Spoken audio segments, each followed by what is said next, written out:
Ladies and hello મિત્રો, good gentlemen, morning, જય welcome માતાજી. to Farmer આપણે Life. પાણી વાળવાનું છે તો પ્લેટ ખોલી દેવાની છે હવે. અને આવી ગયું છે. હવે આપણે ખેતરમાં જવાનું ચાલુ થઈ ગયું છે.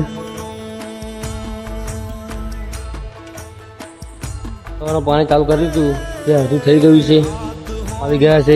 એક ખાલું પતી ગયું છે, જોઈ શકો છો તમે. હવે આપણે બારું વાળીશું, બીજા ખેતરમાં જશે. આપણે ઘરે જઈશું તો લગીના પાણી ભરાઈ જાય છે. પછી આપણે પાછા 3 વાગે આવીશું જોવા માટે.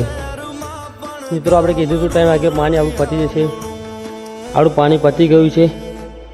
હવે આપણે કામ છે તો જઈએ છીએ બહાર. બીજા ચારામાં પાણી ચાલુ કરી દીધું છે, તમે જોઈ શકો. આવીએ તો લગીને ફરીને બહાર. બહાર જવાનું તો બહાર જઈને આવી ગયા છે. ખેતરમાં પાણી અધૂરું રહ્યું છે, લાઈટ જતી રહી છે. તો હવે આપણે બીજા ખેતરમાં જઈશું. પપ્પાનો ફોન આવ્યો છે તો ટ્રેક્ટર લઈને જવાનું છે ખેડવા માટે. હેલો મિત્રો, આપણે ખેતરમાં કામ પતી ગયું છે. આપણે નીકળી ગયા છે હવે કેટલા જવા માટે. હું અને મારો ભાઈબંધ કાલે નવા બ્લોગમાં મળીએ. જય માતાજી.